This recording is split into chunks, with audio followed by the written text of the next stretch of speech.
अब मुझे ऐसा लगता है कि जो बीजेपी अध्यक्ष में कहा जा रहा है कि अब शायद धर्मेंद्र प्रधान बीजेपी के नए राष्ट्रीय अध्यक्ष होंगे, जो मोदी जी की पसंद है।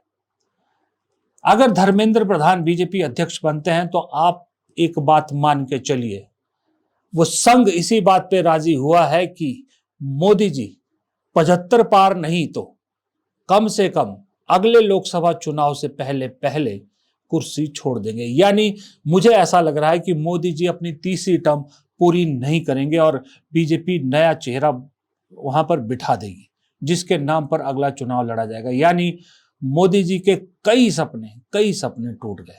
और मैं एक बार फिर भी उसका भी फर्म बिलीवर हूं कि जो एक मोदी जी की एक इमेज इस देश में बना दी गई है, लोगों के दिलों में मोदी जी की एक इमेज बना दी गई है, बीजेपी के हार्ड कोर वर्कर, बीजेपी के कट्टर समर्थक या मोदी जी के कट्टर समर्थक, बीजेपी के समर्थक नहीं बोलूंगा मैं, मोदी के कट्टर समर्थक, वो भी उस तस्वीर में उस फ्रेम में किसी और की तस्वीर देख ही नहीं सकते।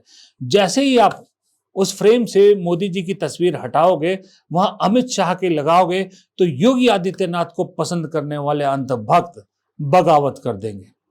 अगर आप योगी आदित्यनाथ की फोटो उसमें लगाते हो तो अमित शाह और मोदी को पसंद करने वाले कभी ये बर्दाश्त नहीं करेंगे। इसी तरह से देवेंद्र फडणवीस का भी यही हाल होगा।